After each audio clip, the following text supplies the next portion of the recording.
பிறக்கும் ஆத்மொழி மௌனமே என் வழி. தேக நினைவு கரையும் போது பாபா நினைவே சுடரொளி. மரப்பில் பிறக்கும் ஆத்மொழி சாந்தி என் நிலை. நான் ஆத்மா என்ற உண்மையிலே விழிக்கிறது என் காலை.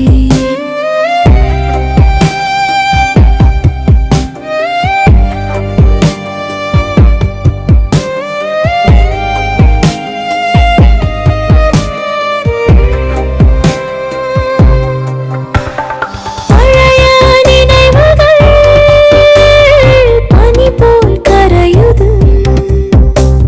சுமந்த பாரங்கள் இன்றோ விலகுது. எதிர்பார்ப்பும் ஆசையும் அமைதியில் உறங்குது. ஒரே ஒரு நினைவு.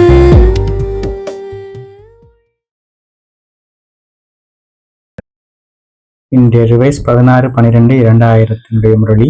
தலைப்பு சாட்சாத் பிரம்மா பாபா போல பரிசுத்தாக வேண்டும், மேலும் சாட்சாத்காரம் செய்ய வேண்டும். இப்போது இங்கே பட்டு நடந்து கொண்டிருக்கிறது. நீங்க தெரிஞ்சிருக்கிறீங்க, நம்ம யோகத்தின் மூலமா பெரிய பெரிய வெற்றிகள்லாம் அடைய முடியும்.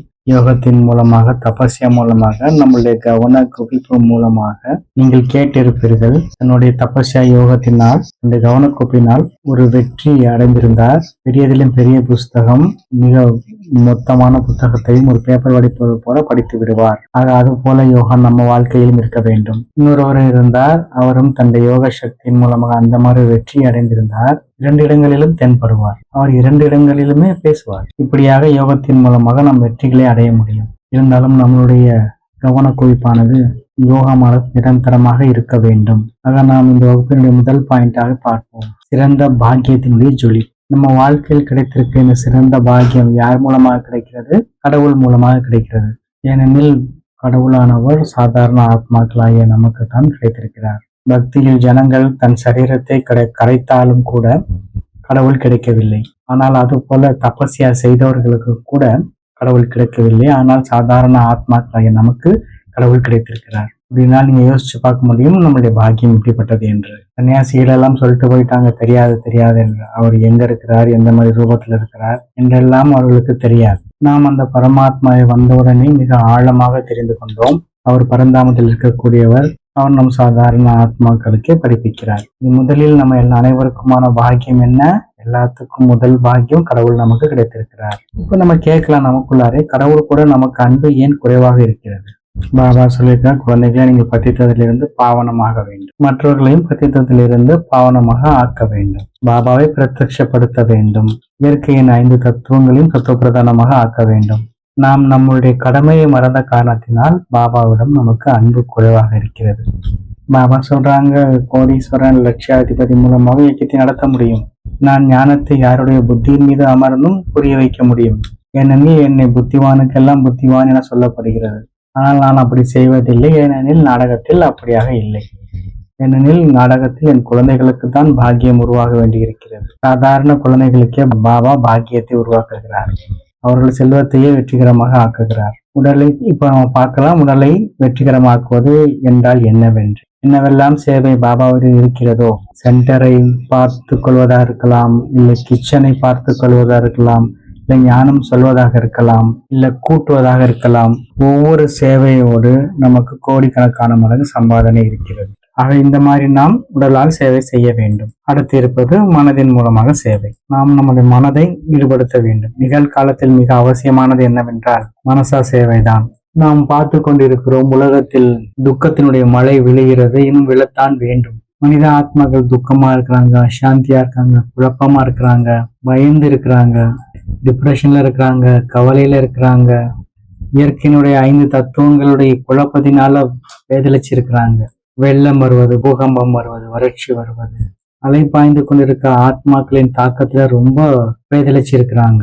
சில ஆத்மாக்கள் விபத்துகளில் தன் உடலை விட்டுடுறாங்க, அல்லது அவங்களே சுயம் தற்கொலை பண்ணிக்கிறாங்க. மனம் தன்னைத்தானே தற்கொலை பண்ணிக்கிறாங்க.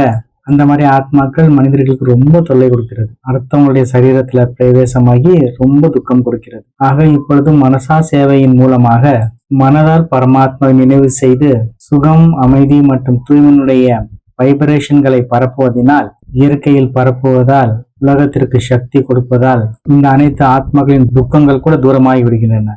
ஏனெனில் பாபா சொல்கிறார், உலகத்தில் உள்ள ஆத்மாக்களின் துக்கத்தை தூரமாக்குவது உங்களுடைய வேலைதான். ஏனெனில் உலகத்தினுள்ள மனித ஆத்மாக்கள் உங்களை பகவான் என்று ஏற்றுக்கொள்கிறார்கள். ஏனெனில் அவர்கள் கடவுளை அறியவில்லை, தேவதைகளாகிய உங்களை தான் அறிந்திருக்கிறார்கள். அதனால் உங்களுடைய கடமை அவர்களுடைய துக்கத்தை தூரமாக்குவது. அப்ப என்ன செய்ய வேண்டும்? இந்த மாதிரி ஆத்மாக்களுக்கு சக்தி கொடுக்க வேண்டும். சுகம், அமைதியினுடைய, தூய்மையினுடைய அதிர்வலைகளை கொடுக்க வேண்டும். எனக்கு நினைவிருக்கிறது, ஒரு நாள் ஓம் சாந்தி பவனில் கிளாஸ் நேரத்தில் ஒரு அம்மா வந்தாங்க. ஏன்னா ஏற்றமா இருந்ததுனால அவங்க அந்த ஓம் சாந்தி பவனுடைய வாசல்லையே உட்காந்துட்டாங்க. முட்டி வலின்னு சொல்லி உட்காந்துட்டாங்க. அவங்க என்ன கேட்டாங்க, அப்பா ஒரு ஸ்டூலை கொடு, எனக்கு ரொம்ப முட்டி வலிக்குது அப்படின்னு சொல்லிட்டு என்ன கேட்டாங்க. நான் அவங்களுக்கு ஒரு ஸ்டூலை கொடுத்தேன். அப்போ அந்த அந்த அம்மா கடையில உட்கார்ந்த போது அங்க சேவை பண்ற ஒரு சகோதரர் அங்க பத்தி வைப்பாரு, உள்ள வெளியே அங்க எல்லாம் பத்தி வைப்பாரு. அது மாதிரி அங்கே அன்னைக்கும் பத்தி வைத்திருந்தாரு. அந்த வாசனை அந்த அம்மாவுக்கு ரொம்ப பிடிச்சு போச்சு. நீங்க இந்த பத்தி விற்கிறீங்களா அப்படின்னு கேட்டாங்க. நான் சொன்னேன், இல்லம்மா நாங்க பத்தியெல்லாம் விற்கிறது இல்லை. இந்த வாசனை ரொம்ப நல்லா இருக்குது, எனக்கு இந்த பத்தி வேணும், எங்க கிடைக்கும் அப்படின்னு கேட்டாங்க. நான் சொன்னேன், எனக்கு தெரியாது, இங்க ஒரு சகோதரர் இருக்கிறாரு, நீங்க அவர்கிட்ட கேளுங்க, அவருங்க வெளியில உட்கார்ந்து இருக்கிறாரு அப்படின்னு நான் சொன்னேன். அந்த மாதா கையில குச்சி கூட இல்லாம எந்திரிச்சு போய் அந்த சகோதரரை தேட ஆரம்பிச்சாங்க. அவங்களால முடியல, இருந்தாலும் அந்த குச்சியை விட்டுட்டு அவங்க தத்தாபாயை போய் தேடி போனாங்க. அங்கிருந்த ஒரு தோழி தரக்கூடிய ஒரு சகோதரரை கேட்டாங்க, இந்த அகர்பத்தி வச்சிருக்கிற சகோதரரை பத்தி தெரியும், அது எனக்கு வேணும் அப்படின்னு கேட்டாங்க. அந்த தத்தாபாய் என்ன டீ போட போயிருந்தாரு. என்கிட்ட திருப்பி வந்தாங்க, அந்த சகோதரர் இல்ல அப்படின்னு சொன்னாங்க. அப்ப நான் சொன்னேன், நீங்க உட்காருங்க, வருவாரு அப்படின்னு சொன்னப்போ அவங்க போறாங்க வராங்க, போறாங்க வராங்க, இப்படியே இருந்தாங்க. இது சொல்லக்கூடியதுக்கான பொருள் என்னவெனில், ஒரு அகர்பத்தினுடைய நறுமணம் சிலருடைய துக்கம் வழிகளை போக்கக்கூடியதாக இருக்கிறது. அப்ப நினைச்சு பாருங்க, நாம் பரமாத்மா நினைவில் இருந்தால் நாம் உலகத்தினுடைய எந்த ஆத்மாவுடைய துக்கம் வழிகளையும் நம்மளால் போக்க முடியும். ஏனெனில் பரமாத்மா நினைவினால் அந்த பரவக்கூடிய வைப்ரேஷன்கள் ஆனது மிகவும் சக்திசாலியாக இருக்கின்றன. எதனுடைய மாற்றமும் செய்ய முடியும். பிறகு அதற்கப்புறம் பார்த்தா செல்வத்தின் மூலமாக சேவை. பாபா முரளியில் சொல்லியிருக்கிறார், நீங்கள் முடிந்தால் நீங்கள் செல்வத்தினால் சேவையும் செய்ய முடியும் என்று பாபா சொல்லியிருக்கிறார். சிறு துளி பெருவெள்ளம் என்று நமக்கு தெரியும். நீங்க பாபா வீட்டை பாக்குறீங்க, பாபாவுடைய பெரிய பெரிய சென்டர்ஸ்கள் எல்லாம் படைக்கப்படுகின்றன, உருவாக்கப்படுகின்றன, பெரிய பெரிய ப்ரோக்ராம்கள் நடக்கின்றது என்றால் பொருளினால் ஆன சேவை நமக்கு தேவையாக இருக்கின்றது. நம்ம விரும்பினால் நம்ம கொஞ்சம் கொஞ்சம் கூட கொடுத்து நம்மளுடைய செல்வத்தை நம்ம வெற்றிகரமாக ஆக்க முடியும். பாபா சொல்றார், உங்களால் எவ்வளவு முடியுமோ உடல், மனம், பொருளால் நீங்கள் வெற்றிகரமாக ஆக்குகிறீர்களோ அந்த அளவு உங்கள் பாக்கியத்தின் நட்சத்திரமானது ஜொலித்துக் கொண்டிருக்கிறது. சில குழந்தைகளுடைய மனசுல சந்தேகம் ஏற்படுகிறது. ஏனெனில் ஒரு வருடத்திற்கு முன்னாடி 1999 பாபா விநாசத்தின் பேரில் முரளி நடத்தினார். குழந்தைகளுக்கு 2000 நடந்த போது 2000 விநாசம் நடக்குமா நடக்காதா அப்படி எல்லாம் பேசிட்டாங்க. 2000 அழிவு ஏற்படவே இல்லை. 2000 இருந்த சகோதர சகோதரிகளுக்கு 2000 உலகம் அழியுமா அழியாதா, நம்முடைய பொருளை எல்லாம் முதல் மனம் பொருளை எல்லாம் வெற்றிகரமாக ஆக்குறதா இல்லையா என்று வீணான எண்ணங்கள் நடக்க ஆரம்பித்தன. பாபா சொன்னார், இப்பொழுதுதான் நேரம், நம்முடைய உடல், மனம், பொருளை உபயோகித்து பாக்கியம் உருவாக்குவதற்கான நேரம் இதுதான் என்று பாபா கூறினார். எந்த நாள் உங்களுடைய சரீரம் விடுபடும் அல்லது விநாசம் ஆகும் என்று உங்களுக்கு தெரியாது. எந்த நாள் இந்த சரீரம் விடுபடும் அல்லது விநாசம் ஆகும் என்று நிச்சயம் இல்லை. பிறகு அடுத்த வாய்ப்பு கிடைக்காது. அதனால் நம்மளால் எவ்வளவு முடியுமோ அதை இப்பொழுதே நம்மளால வெற்றிகரமாக்க முடியும். இது சங்கமயுகத்தினுடைய நேரமானது 84 ஜென்மங்களுடைய பாக்கியத்தை உருவாக்கக்கூடியது. இதில் நாம் நம்முடைய உடல், மனம், பொருளை எவ்வளவு அதிகமாக உபயோகப்படுத்தி வெற்றிகரமாக ஆக்க முடியுமோ அவ்வளவு செய்யலாம். அடுத்த பாயிண்ட் பாபா சொல்லியிருக்காங்க, யோகா என்றால் விளையாட்டு. பாபா சொல்றாங்க, குழந்தைகளுக்கு விளையாட்டு பொம்மைகளோடு விளையாடுவது பிடித்திருக்கிறது. எந்த விளையாட்டு பொம்மைகளோடு விளையாடுறாங்க? வீணான எண்ணங்கள் என்ற விளையாட்டு பொம்மைகளோடு விளையாடுறாங்க குழந்தைகள். சின்ன சின்ன விஷயங்களுடைய விளையாட்டு பொம்மைகளோட விளையாடுறாங்க. ஒரு உதாரணத்துக்கு சொல்றேன், ஏதாவது ஒரு மனுஷனுக்கு நீங்க தினமும் சொல்றீங்க ஓம் சாந்தி என்று, அவங்க டெய்லி நீங்க சொல்றீங்க, சகோதர சகோதரி ஓம் சாந்தி சாப்பிட்டீங்களா அப்படின்னு டெய்லி சொல்றீங்க. ஒரு நாள் நீங்க சொல்லாம விட்டீங்கன்னா அவங்க கோவிச்சுக்கிறாங்க. டெய்லி சொல்லிட்டு ஒரு நாள் சொல்லாம இருந்தாலே கோவிச்சுக்கிறாங்க. இவங்க டெய்லி கேட்டாங்களே, ஏன் நீங்க கேட்கல, அவ்வளவுதான், என்ன சொல்றது, கோபம் வந்துடும். டென்ஷன் ஆயிடுவாங்க. யாராவது 2 பேர் பேசிட்டு இருக்காங்க, இடையில போய் நம்ம மூக்க நுழைக்கிறது, பிரச்சனையை பெருசாக்குறது. இதனால் கூட அவங்களோட விஷயம் ஒருவேளை முக்கியமானதாக இருந்திருக்கலாம். நாம இடையில போய் நம்மளுடைய மனசுல பத்தி பேசுறோம். அடுத்ததாக இது சென்டர்ல ஏதாவது ஒரு சின்ன சகோதரினால வேலை கெட்டு போயிடுச்சு என்றால் பெரிய சகோதரிகள் அப்பப்போக்கே திட்டி விட்டுறாங்க. நம்ம சின்ன சின்ன விஷயங்கள்லயே கோபப்பட்டு போயிடுறோம். யாருக்காவது கல்யாணம் ஆயிடுச்சுன்னா மாமியார் வீட்டுல எவ்வளவு சகிச்சு கொள்ள வேண்டியதா இருக்கு. மாமியார் வீட்டுல மாமியார், கணவன், அது மாதிரி எத்தனையோ உறவுகளை நாம் சகித்துக் கொள்கிறோம். ஆனா இங்க பாபா வீட்டுல ஒரு சின்ன விஷயத்தை கூட நம்ம சகித்துக் கொள்ள மாட்டேங்கிறோம். அடுத்தது இறந்த பிணங்களை, குழி தோண்டி புதைத்த பிணங்களை வெளியெடுப்பது. எந்த விஷயங்கள் 5 வருஷத்துக்கு முன்னாடி, 10 வருஷத்துக்கு முன்னாடி, 15 வருஷத்துக்கு முன்னாடி நடந்து விட்டதோ, சண்டை பிரச்சனை ஆகியிருக்கலாம், எந்த விஷயமாவது இருந்திருக்கலாம், அந்த விஷயத்த பிடிச்சுக்கிட்டு அடிக்கடி யாரையாவது குத்தி காட்டிக்கிட்டே இருக்கிறது. இந்த மாதிரி செய்வதை தான் சொல்லப்படுகிறது புதைத்த பிணங்களை எடுப்பது என்று. சில ஜனங்க அப்படி இருக்கிறாங்க. அவங்களோட ஸ்திதியையும் அவங்கள உருவாக்க முடியல, அடுத்தவங்களையும் உருவாக்க விட்டுறதில்லை. இந்த மாதிரி விளையாட்டு விளையாடி கொண்டே இருக்கிறாங்க. அடுத்தது சைடு சீனை பார்த்து வீணானவற்றை யோசிப்பது. நாம் இன்று ரொம்ப நல்லா இருக்கிறோம், நல்ல வாழ்க்கை நமக்கு கிடைச்சிருக்குது, இந்த டென்ஷனும் இல்லை, இந்த குறைவும் இல்லை. ஆனால் வெளியில உள்ள பொருட்களை பார்த்து நாம் நம்முடைய வாழ்க்கையை கெடுத்துக் கொள்கிறோம். எதையாவது யோசிச்சுக்கிட்டே இருக்கிறோம். ஏன் இவங்க சண்டைப்படுறாங்க, ஏன் இவங்க இப்படி பண்றாங்க, இவங்க வீடு நல்லா இருக்குது, இவங்க கார் நல்லா இருக்குது. சைடு சீனை பார்த்து பார்த்து தன் மேல தானே குப்பை கொட்டிக்கிட்டே இருக்கிறாங்க. அவங்க சாயங்காலம் வீட்டுக்கு வரும்போது அவ்வளவு சுமையாயிடுறாங்க. அப்புறம் அவங்க மனசும் ஓட்டுறதில்ல, புத்தியும் ஓட்டுறதில்ல, அந்த அளவுக்கு வெயிட் ஆயிடுறாங்க. ஒரு ராஜா இருந்தாரு. அவர் தன் குரு கிட்ட போனாரு. காலையிலிருந்து இரவு வரைக்கும் நாம் நம்மளுடைய ராஜ்ய செயல்களை செய்துகிட்டு இருக்கிறோம். சாயங்காலம் வந்த உடனே நம்மளுடைய மனசு ரொம்ப களைத்து விடுகிறது. குருஜி, ராஜ்யத்துல எல்லாம் சரியாதான் இருக்கு, ஆனாலும் மாலையானா மனம் களைத்து விடுகிறது குருஜி, ஏன் அப்படின்னு கேட்டார். அதுக்கு குருஜி சொன்னாரு, இதனுடைய பதிலை நான் நாளை காலை தருகிறேன், நாளை காலை நீங்க வரணும் அப்படின்னு சொல்றாரு. இப்ப ராஜா அடுத்த நாள் அந்த குரு கிட்ட போகும்போது, அப்ப ராஜா கேட்டாரு குருஜி கிட்ட, குருஜி நாங்க என்ன செய்யணும்? அப்ப அந்த குருஜி சொல்றாரு, வேற ஒண்ணும் இல்லை, அந்த மலை தெரியுது இல்லையா, அந்த மலைக்கு மேல ஏறுவோம். நம்ம போற வழியில எதையெல்லாம் உங்களுக்கு கல்லு பாக்குறதுக்கு நல்லா இருக்குதோ, அழகா இருக்குதோ, வண்ணமயமா இருக்குதோ, அதையெல்லாம் நான் கொடுக்குற ஒரு பையில சேமிச்சுக்குங்க அப்படின்னு குருஜி சொன்னார். இப்ப ராஜாவும் குருஜியும் காட்டிலும் மலையிலும் ஏறும் பொழுது ராஜாவுக்கு எந்தெந்த கலெல்லாம் பிடித்தமானதாக இருந்ததோ அதை அவர் பையில் நிரப்பி கொண்டே வந்தார். அதற்கு பிறகு கொஞ்சம் தூரம் போனதுக்கு அப்புறமாவே ராஜா களைப்படைந்து விடுகிறார். அவருக்கு அப்படியே வேர்த்து கொட்டிடுது. ஒரு குருஜிட்ட சொல்றாரு, குருஜி என்னால தூக்கவும் முடியல, சுமைய நடக்கவும் முடியல. அதுக்கு குருஜி சொல்றாரு, இதுதான் நேற்று நீங்க கேட்ட கேள்விக்கான பதில். என்னன்னா, இந்த கல்லு எந்த வேலைக்கும் உதவாத அந்த கல்லை நீங்க சும்மா பிடிச்சிருக்குன்னு சொல்லி எடுத்து உங்க பையில நிரப்பிக்கிட்டீங்க, சுமையாக்கிக்கிட்டீங்க. அதனால் நாம் எதெல்லாம் சைடு சீன் பாக்குறோமோ, நல்லது கெட்டது, வேண்டாம் வேண்டாம், அதெல்லாம் நம்ம புத்தியில வைக்க வேண்டியதில்லை.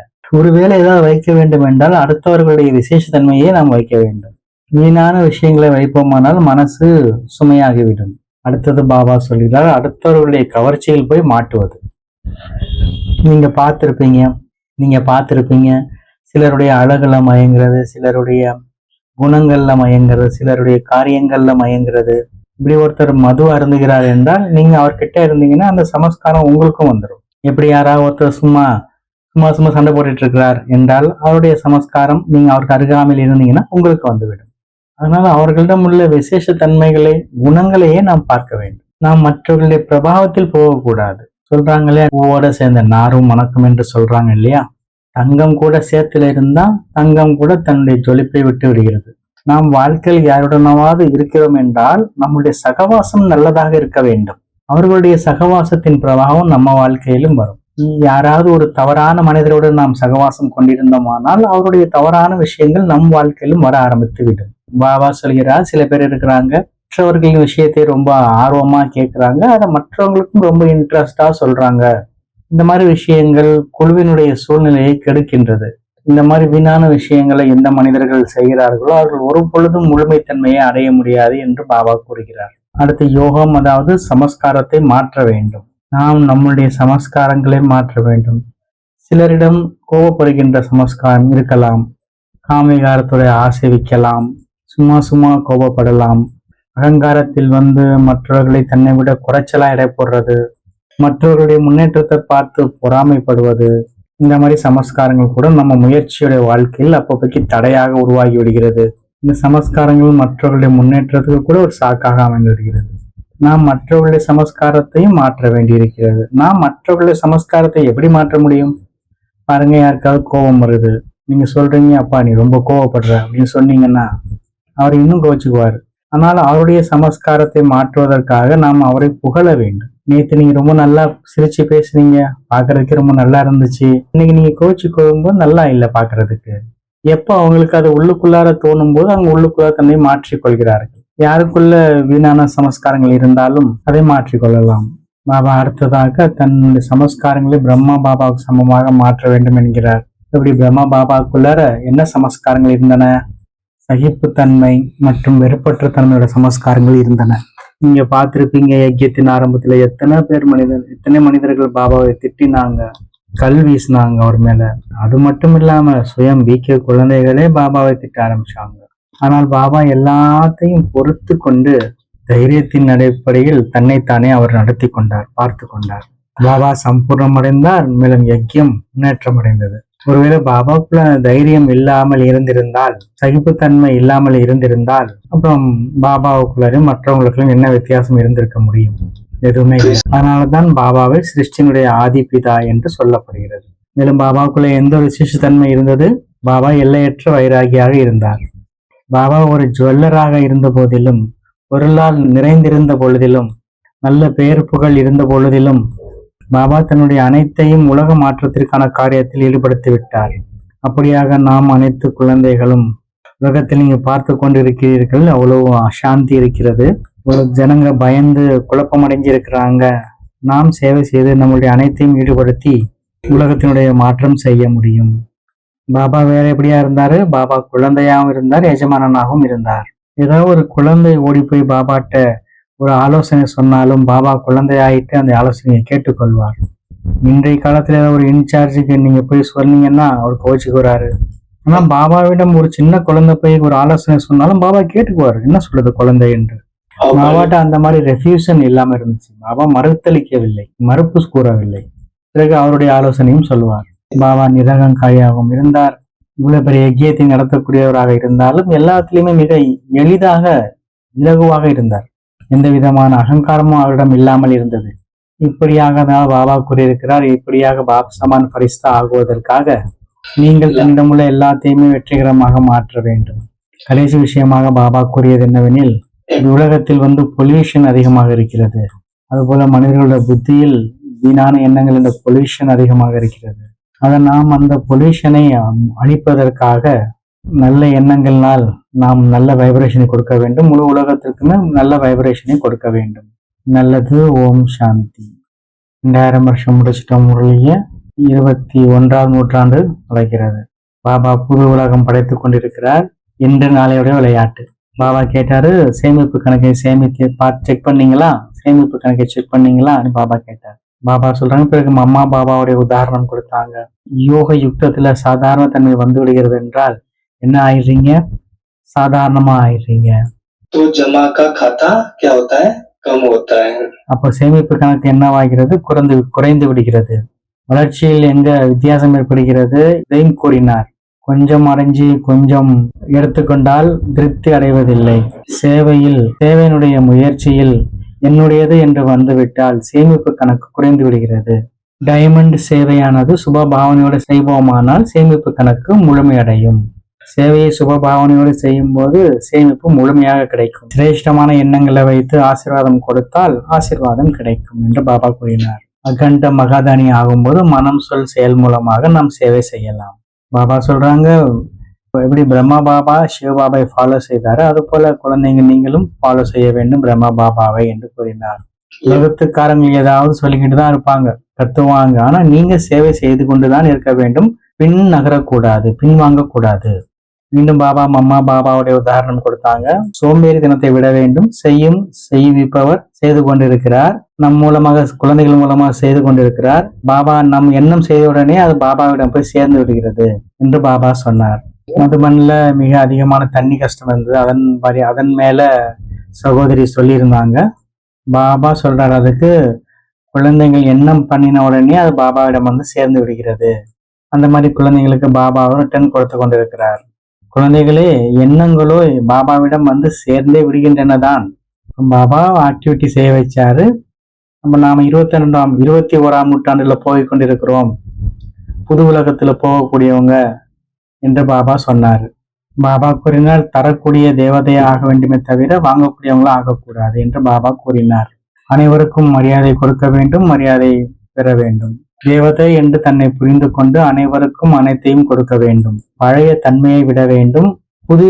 புதிதாக வார்த்தை எல்லாமே புதிதாக இருக்க வேண்டும். இப்படி தேவதைகள் உலகத்தில் உலகம், சமஸ்காரம், இயற்கை எல்லாமே புதிதாக இருக்கிறது அல்லவா? அதே போல இங்கே நம்முடைய வாழ்க்கை புதிதாக இருக்க வேண்டும். அப்படியாக 21 ஜென்மங்களுக்கு சேமிப்பாகிவிடும். நாம் 21ஆம் நூற்றாண்டில் செல்கிறோம். பிராமணர்களுக்கு தானம் கொடுக்கப்படுவதில்லை, உதவிதான் செய்யப்படுகிறது. உதவி செய்வது என்றாலே மகாதானி ஆகுவதாகும். எவ்வளவு அவ்வியக்தவாணி படிப்பீர்களோ அத்தனையும் தாரணை செய்ய வேண்டும் என்று பாபா கூறினார். ஓம் சாந்தி. நேற்று 27 பிப்ரவரி 2026 வியாழக்கிழமை அன்று ராஜ்யசபையில மதிப்புக்குரிய ராஜஸ்தானுடைய முக்கிய மந்திரி பஜன்லால் சர்மாஜி அவர்கள் ஒரு வாதத்தை வைத்தார். அவர்கள் கூறினார்கள், மவுண்ட் அபுடைய பெயர் அபுராஜ் ஆகும் என்று. ஆனால் இனிமேல் மவுண்ட் அபு என்று சொல்லப்படாது. அந்தந்த ஊருடைய வழக்கப்படி அதற்கு மரியாதை கொடுக்கும் விதமாக மவுண்ட் அபுடைய பெயர் மிக நீண்ட காலமாகவே இந்த ஒரு மசோதா உருவாக வேண்டியிருந்தது. மவுண்ட் அபில் மிக நீண்ட காலமாகவே இந்த பேச்சு நடந்து கொண்டிருந்தது. இதற்காக ஒரு ஊர்வலம் கூட போனாங்க.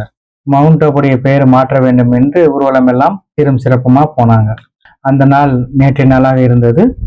மவுண்ட் அபுராஜ் என்று ஆகிவிட்டது. அபுராஜ் நமக்கு மிகவும் பிடித்தமானதாக இருக்கிறது. ஆக பிப்ரவரி 2024 எல்லாத்தையும் விட மிக முக்கியமான முதல் பட்டி நடந்தது. இங்கே 21 நாளுக்கான பட்டியாக இருந்தது. மார்ச் 21ஆம் தேதி முதல் அவ்வியக்த முறையை யோசிக்கும் ப்ராஜெக்ட் ஆரம்பமானது. நாம் 1970 நாம் ஆரம்பித்திருந்தோம். நாம் இப்போது 2000க்கு வந்து சேர்ந்து விட்டோம். மொத்தமாக 30 வருடங்கள் நாம் மானிப்படுத்தி விட்டோம். இப்படி பேஞ்சி சொல்லியிருந்தாங்க, 900 முரளிகளை விட அதிகமாக நாம் கவர் பண்ணிவிட்டோம். பிறகு இப்போ நம்ம நாளையிலிருந்து புது பட்டி ஆரம்பமாகும். 2000, 2001, 2002, 2003, 2004 2000 2004 வரைக்கும் 4 வருஷத்தினுடைய முரளி நம்ம பார்க்கோம். இன்னும் நமக்கு இன்னும் 17 வருஷத்து முரளி பாக்கி இருக்கிறது. கடைசி முரளி 31 டிசம்பர் 2017க்குள்ளது. நாம் இன்னொன்று பாக்கி இருக்குது, 69ஆம் வருஷத்து முரளியை பார்க்க வேண்டியிருக்கு. நாம் அதை விட்டு வச்சிருந்தோம், 69 பார்க்கல, 70 ஆரம்பிச்சிட்டோம். இப்போது இருக்க முரளிகள் எல்லாம் மிகவும் குறைந்த முறைகள், சின்ன முரளிகள் தான். 7 முரளி 8 முரளி என்று தான் இருக்குது வருஷத்துக்கே. நாம் முரளிகள் பார்ட்டிகள் பேசுவதை, பாபா பேசுவதை நம்ம விட்டு நாளையிலிருந்து ஆரம்பமாக போன்ற பட்டியல் 37 முரளிகள் இருக்கின்றன. 2001 2004 வரையிலான முரளிகள் 37. 31 நாளில் நாம் அதனை முழுமையாக முடிக்க வேண்டும். அது நாளையிலிருந்து ஆரம்பமாகும். பட்டியோட நியமங்களும் நாளைக்கு சொல்லப்படும். இப்போது நடந்து முடிந்த பட்டி நினைவில் ஒன்றி இருத்தல், அது முடிவடைந்தது. இப்பொழுது ஒரு பக்கம் பயிற்சி ஆரம்பித்து வைக்க வேண்டும், ஒரு பக்கம் நாம் எக்ஸாம் வைத்துக் கொண்டே இருக்க வேண்டும், 3வது பக்கம் பிராக்டிக்கலான வாழ்க்கை வாழ வேண்டும். மேலும் வாழ்க்கையில் வரக்கூடிய கஷ்டங்கள், பிரச்சனைகள், இவைகள் எல்லாம் நம் வாழ்க்கையை நம்மை பரிபக்குவமாக ஆக்குகின்றன. இந்த அனைத்து பிரச்சனைகளும் நம்மை சக்திசாலியாக ஆக்குகின்றது. முரளியுடைய பிராக்டிக்கல் அப்ளிகேஷன் ஆனது இது முரளியில் வந்திருக்கிறது. இதற்கு நான் என்ன செய்திருக்கிறேன்? அதனால் வாழ்க்கையில் கணிக்கப்பட முடியாதது. எப்பொழுது என்னவாகும் நாம் சொல்ல முடியாது. எந்த நேரத்தில் எது வேணா ஆகலாம். அதனால் நாம் நம்முடைய ஏற்பாடுகளை முழுமையாக வைக்க வேண்டும். ஒவ்வொரு பட்டிக்காகவும் ஒரு புது டைரி இருக்க வேண்டும். இந்த டைரியிலேயே ஒருவேளை பக்கம் மிச்சம் இருந்தாலும் விட்டுடுங்க. அதை ஒவ்வொரு பட்டிக்காக ஒரு புது டைரி இருக்க வேண்டும். இதில் பிறகு வேற ஏதாவது நீங்கள் குறிப்பு எழுத வேண்டுமாயின் அதை நீங்க எழுதி கொள்ளலாம். எக்ஸாமுக்காக ஏதாவது ப்ரிப்பரேஷன் பண்ணணும்னாலும் நீங்க பண்ணிக்கலாம். இன்று நாம் 2 முறையை நாம் ரிவைஸ் பண்ணிட்டோம். 2000 இன்றோடு முடிவடைந்தது. 2000 வருஷம் இன்றோடு முடிவடைந்தது. இனி வருவது 2001 2017 வரைக்கும் நமக்கு செய்ய வேண்டியிருக்கு. அதுல எத்தனை முறை இருக்கு தெரியல. ஏறக்குறைய 150 250 இருக்கும், இல்ல அதோட குறைவாக இருக்கலாம். 30 நாளுடைய ப்ரோக்ராம் நாளைக்கு சொல்லப்படும். நாளைக்கு நியமம் என்னன்னு நாளைக்கு சொல்றோம். மற்றபடி வக்தா அவங்களுக்காக இங்க முரளி ரிவைஸ் பண்ணுவாங்க இல்லையா, அவங்களுக்காக ஒரே ஒரு நியமம் மட்டும்தான். முரளிகளில் இருந்து 5 மகா வாக்கியங்களை அவர்கள் எடுக்க வேண்டும். அமைதி கொடுக்க வேண்டும், ஓய்வு தர வேண்டும், சுகம் தர வேண்டும், ரெஸ்ட் கொடுக்க வேண்டும், சக்தி கொடுக்க வேண்டும். ஆக நீங்கள் 5 மகா வாக்கியங்களை முரளியிலிருந்து எடுக்க வேண்டும். நீங்க நினைப்பு வச்சு சொன்னா நல்லது, இல்லாட்டினா எழுதி கொண்டு வர வேண்டும். அந்த 5 மகா வாக்கியங்கள் மீது நாம் சிந்தனை ஓட்ட வேண்டும். இந்த மகா வாக்கியங்கள் மீது உங்கள் சிந்தனைகளை இங்கே நீங்கள் தெரிவிக்க வேண்டும். கிளாஸ் 5 மணிக்கு ஆரம்பமாக 5லிருந்து 5:30 வரைக்கும். அதுக்கப்புறம் அதனுடைய ஹோம்ஒர்க் கொடுக்கப்படும். இப்படியாக 31 நாள் வரைக்கும் நடக்கும். இதுல மீதி இருக்க முரளிகள் 30 முரளி இருக்கின்றன. இதுல அதனுடைய படிப்பும் நாம் கூடவே செய்து விடுவோம். 3வது பக்கம் பிராக்டிக்கல் ஜீவன், பிராக்டிக்கல் வாழ்க்கை. வாழ்க்கையில் வரக்கூடிய பிரச்சனைகள் இதெல்லாம் நம்மை பரிபக்குவமாக ஆக்குகின்றன.